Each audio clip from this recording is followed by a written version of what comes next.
2019 թվականի նոյեմբերի 13-ին ազգային ժողովի կառավարություն հարցուպատասխանի ժամանակ Հայաստանի Հանրապետության վարչապետ Նիկոլ Փաշինյանը պատասխանելով ազգային ժողովի «Իմ քայլը» խմբակցության պատգամավոր Սերգեյ Մովսիսյանի այն հարցին, թե արդյոք միայն իրավական կարգավորումները բավարար են քրեական մշակույթն արմատախիլ անելու համար, վարչապետը պատասխանել էր. Ուղիղ ասում եմ կպարկծնենք ասֆալտին։ Հանկարծ մտքներով չանցնի, կպարկծնենք ասֆալտին եւ կտանք պատերով բառից բուն իմաստով։ Որևէ մեկը չփորձի նախկին կլնի, ներկա կլնի, որ ասենք հանրապետության երկրորդ քաղաքի կեսը թալանել է, հիմա մտածի թե կարա թպրտա, կտանք պատերով կպարկծնենք ասֆալտին։ Թողականջներին օղանեն, եթե օղ չեն անի, տեսարանները դուք կտեսնեք իրականության մեջ։ Ահա այս հայտարարությունից հետո սկսվեց «Կտանք պատերով, կպարկեցնենք ասֆալտին» օպերացիան, որի արդյունքում մի շարք անձիկ հայտնվեցին իրավապահների տեսադաշտում։ Նրանցից մեկն էր քրեական հեղինակություն Արտյոմ Կանիևսկոյի մականունով հայտնի Արտյոմ Հարությունովը։ Ապօրինի զենքի կասկածանքով պարկեցրեցին ասֆալտին, որ նա էլ ըստ էության ականջին օղանի եւ ապօրինի զենք պահելու մասով հարուցված քրեական գործը ուղարկվեց դատարան, որտեղ դատավորը մնացական Մարտիրոսյանն էր։ Ըստ մեղադրանքի Կանիևսկոյը իր կողմից օգտագործվող Toyota Magnish-ի ավտոմեքենայի մեջ ապօրինի պահել է Միասնիկ Մատինյանի անվամբ հաշվառված կրակելու համար պիտանի ակուսափող հրազեն հանդիսացող որսորդական ինքնաձիգ, իր պահեստատուփով գործարանային արտադրության փամփուշտներ։ Նա նկատմամբ որպես խափանման միջոց էր ընտրվել ստորագրությամբ չհեռանալու մաս։ Քրեական գործով դատավարությունը դատական վիճաբանությունների փուլ էր թևակողել։ Փաստաբան Հովսեփ Սարգսյանը տեղեկացրել էր, որ դատախազը միջնորդել է իր պաշտպանյալին դատապարտել 1.5 տարվա ազատազրկման, չէր մատնանշել մեղմացնող եւ ծանրացնող որևէ հանգամանք, նշելով, որ այդպիսիք չկան։ Իսկ ահա փաստաբանը միջնորդել էր արդարացնել Հարությունովին։ Նրա խոսքով Հարությունովի արարքում հանցակազմ չկա, որի մասին ինքը պատրաստվում է խոսել պաշտպանական ճառում եւ խոսեց։ Արդյունքում դատավոր մնացական Մարտիրոսյանը 3 հրապարակել է որոշում եւ արդարացրել է քրեական հեղինակություն Արտյոմ Հարությունովին։ Ասել է, թե Հայաստանի Հանրապետության վարչապետի ասֆալտին փռելու օպերացիան դատարանում փլուզվեց եւ քրեական մշակույթի դեմ պայքարը մտել է ձախողման փուլ։ Ուրեմն, եթե գիշեք, երկրի վարչապետը հայտարարեց, որ եթե արարություն ունի պատերով, խփեն ասֆալտներով եւ պատերով հիշում եք այդ հայտնի արտահայտությունը, եթե չեմ սխալվում, դա 2018 թվականի դեկտեմբեր ամսին էր։ Դեկտեմբերի վերջինը։ 2019 թվականի ուրեմն հունվարի 12-ին եղել է Արտյոմ Հարությունովի եւ իր այդ պահին գտնվող ընկերների, բարեկամների, այսպես ասած, պատին ծեփելու, ասֆալտին փռելու օպերացիա, որ իրականացվել է ոստիկանության կազմակերպված հանցագործությունների պայքարի գծավարության, հայտնի 6-րդ վարչության աշխատակիցների կողմից եւ Գորջի այդ մարզարանության անմիջապես հետո, այսպես ասած, ապօրինի զենք զինանոցեր տարելու կազմակերպանքով վերմեն են ենթարկվել, նախ փռվել են ասֆալտին, այդ տեսագրություն կա, անգամ այդ տեսագրությունն էին դրել չեղիության մեջ, որտեղ որ իջեցնում են մեքենաներից, փռում են ասֆալտին մարդկանց, հետո բերման են ենթարկում, ԿԴՊԳ վարչություն, ու այնտեղ այնուհետև նյութեր նախապատրաստում եւ 235 հոդվածով, այսինքն նամակեր պահելու դեպքի արդիվ հարուցումա քրեական գործ, որով էլ մեղադրանք առաջադրվում Արտյոմ Հարությունովի 235 հոդվածի առաջին մասով, քանի որ ըստ վարույթ իրականացնող մարմնի Արտյոմ Հարությունովի մեքենայի միջից հայտնաբերվում է մեքենայի հետևի նստատեղի մոտ հայտնաբերվում է գրանցված կոնկրետ անունով անձանով գրանցված ռազմամթերք հանդիսացող զենք։ Այս զենքը պահելու պաշտպանքի շուրջը դատարան, որտեղ որ երկար ժամանակ քննվելուց հետո այդ թվում հետազոտվել են միջդատական վարություն վերած բոլոր ապացույցները, փաստացի տվյալները, նաև միջնորդությամբ վարձակալվել են վկաներ, լրացուցիչ վկաներ են արձակվել, արդյունքում 3 դատարանը, Երևանի հանրապետության դատարանը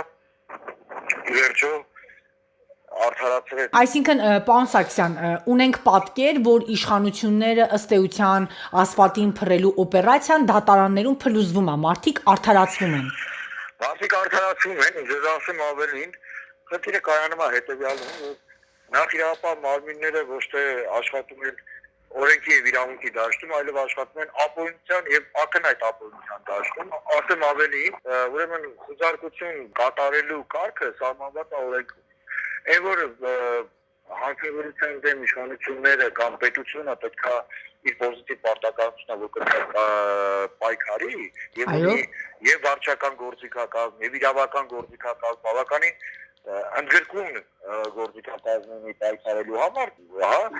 այս պարագայում փոխարինը օգտվում օրենքով նախատեսված օրենքում իրենց վերապահված կամ տրված հնարավորությունից գործիքակազմի եւ վարչական եւ իրավական ընտրում են այսպես ասած հակաօրինական ճանապարհը։ Մասնավորապես լավ մարդ հա ասեց քաղաքական գործիչ է։ Ես էլ այստեղ թողենք վարչական քաղաքական գործիչ է, ասեց հայտարարեց փռենք ասֆալտին, ծեփենք պատերին եւ այլն։ Բայց ի վերջո իրավապահ մարմինները գիտեն որ պետք է աշխատեն իրավունքի եւ օրենքի դաշտում։ Գիտեն որ պետք է աշխատեն։ Միգուցե փորձում են իշխանություններին կմահաճող քայլեր իրականացնել, պարոն Սարգսյան, դրա համար նման պատկեր ունեն։ Գնահատականները թող մեկնաբանությունները կամ այդ գնահատականները թող բնակչությունը տա։ Ես դրան ընդհանրապես մեկ բան կարող եմ։ Երբ որ կներեք անձին Գորջին Երևան քաղաքի Գորջին մարզասրահի մոտ կանգնեցնում են, փակում են մեր տարբեր մեքենաներով, բազմաթիվ մեքենաներով մարդու մեքենայի առաջը փակում են,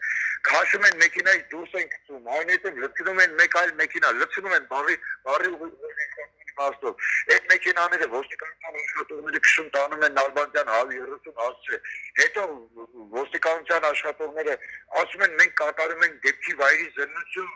Անունը դնում են դեպքի վայրի զննություն եւ դեպքի վայրին համարում Նալբանդյան 130 հասցեն։ Կներեք մեկնաբանությունն ավելորդ։ Սիրելի, հարգելի, այս արդեն 100 տարի երևի արդեն հարյուրավոր նախադեպային որոշում օրենքով հստակ նախատեսված է, որ ավտոմեքենան հավասարեցված է բնակարանին, որ ավտոմեքենան խուզարկելու առաջ դատարանի որոշումը խուզարկություն թույլատրելու մասին։ Եթե կներեք, նույն դեպքով ասեմ, եթե դուք օպերատիվ տվյալ ունեք, որ ներկայացնում է ոստիկանությունը կամ միջդատական ուսումնասիրություն ներկայացնում։ Տվյալ ունեիք, այլ քրեական գործ, գնայիք խուզարկություն վերցնեիք, այլ հարկմկայքն անեիք։ Կներեք ամեն ինչը մենք թատրոնի համար ենք անում, անում ենք, որ տեսնեն բոլորը թե ինչ է լինում, թե մենք նպատակ ունենք երկիրը կառուցելու իրավունքով օրենքի դաշտում աշխատելու կամ գործելու իրավական օրենքի դաշտում թե ցուցադրելու ինչ-որ մեկին ինչ-որ բան։ Եթե դա խնդիրը, ուրեմն բերեք ցուցադրելու լիքը բաներ կա։ Մենք էլ ասենք թե ցուցադրելու սենարներ որտեղ կարելի է գրել։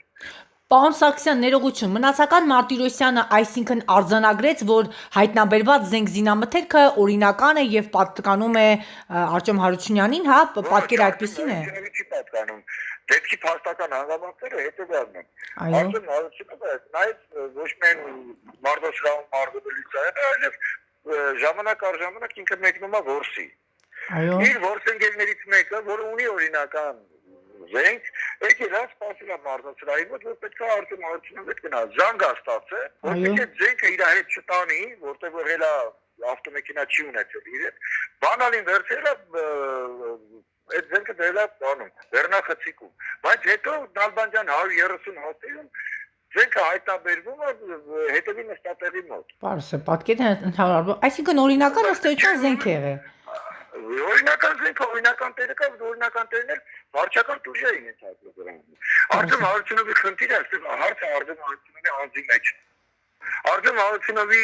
հատկապես այդ վերջի շրջանում, վերջի այդ ամիսների տարբեր իրավապահ մարմիններ տարբեր ձևերով, տարբեր մոտեցումով Մոտապես քանի դեպք արձանագրեցին 2019 հեղափոխությունից հետո, քանի անգամ փորձեցին նրան այսպես ասֆալտին փռելու օպերացիայի արդյունքում բերման ենթարկել։ Ուրեմն մի քանի անգամ եղել է, առնվազն, եթե չեմ սխալվում, 3-4 անգամ եղել է, 3-4 անգամ զենքեր են տարել, զենքերը գրանցված օրինական, բոլոր ուրեմն Հայաստանի բոլոր իրավապահ մարմինները տեղյակ են։ Սկսած ազգային անվտանգության ծառայությունից վերջացրած ոստիկանությունը, որ Արտյոմ Հարությունյանը Բոլոր գործերը, այսպես ասած, փուլ են եկել, պարոն Սարգսյան, այսինքն բոլոր գործերով օրինական ընթացք է եղել եւ ըստ էության կարողացել եք հաղթել։ Որևէ Այո։ Պարզ է։ Այո, խոզարկությունը կատարվել իր տունը։ Իրա տանը բակում կներեք այն քորելն անգամ ողն են քորել այդ մարդը ինչ ունի, դա օրինական կարգով գրանցված գտնվում է իր մոտ։ Նույն կոնկրետ իր անվամբ, եթե բանը։ ու մոտ ինչ հայտնաբերել իրանք նրանք անդամ աղունով ագրացավ։ Այս մի անգամ կներեք ես հա տեսել էին որ ինչ-որ մեկը երևի զենք ա դնում բեռնախցիկում, ահա ուրեմն հաստատեցի Արտյոմին ու չգիտես ինչի տոն։ Այն որը մեքենան, որը խուզարկել են Արտյոմին չէր պատկան։ Պարզ է։ Այսինքն մտմուտք են գործել, կներեք, նույն բանը ուզում մուտք գործեն, որպեսզի Պողոսին հայտնաբերեն ու գործեն Մարտիրոսի բնակարան։ Որում ապօրինի։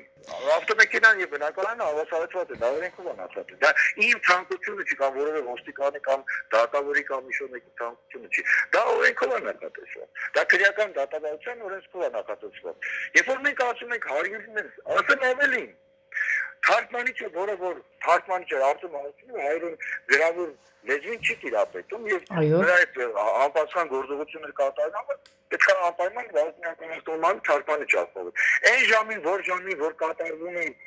այդ post-factum ենք մենք դրա մասին խոսում, այսինքն հետո մենք գործունեություն այն ժամին, որ կատարվել է մեքենայի խուզարկությունը, եւ թարգմանիչն է պատասխանատու։ Այդ ժամին այդ թարգմանիչը իրեն Վարդուհի Էլբակյանի հետ գտնվել է եղել 6-րդ արտադրային կետում։ Եվ հետո չգիտեմ ինչ ձևերով, չգիտեմ բագաժնիկ մտցնելով, բեռնախցիկ մտցնելով թարգմանիչին ոնց մտցրիններ, մեզ չթողեցին դեռ, անգամ չապահովեցին նրա պաշտպանական իրավունքը։ Մարդը հայտարարում ասում է, թողեք իմ փաստաբանները թող մտնեն մեր, նա անգամ մեզ չթողեցին։ Պարզ է, ամեն դեպքում ունեք արդարացում։ Ուզում էին արդարացման դատական ակտ չլնել։ Ամեն ինչ աշխարհում փարդայով ծածկված չի։ Դրանք սրա անունը արդյունքում ինչ դնենք, հիմա Հաճոյանա թե չհաճոյան։ Թե ով է Հաճոյանցի, ով է եղել, ինչ է եղել։ Դուք նայեք այդ ժամանակը զաղեցրած պաշտոն զաղեցրած անդոց, այդ ժամանակահատվածում եւ հետո իմիջա ժամանակահատվածում դասկեն Հաճոյանը չկա մեգրաբանություններ չնա։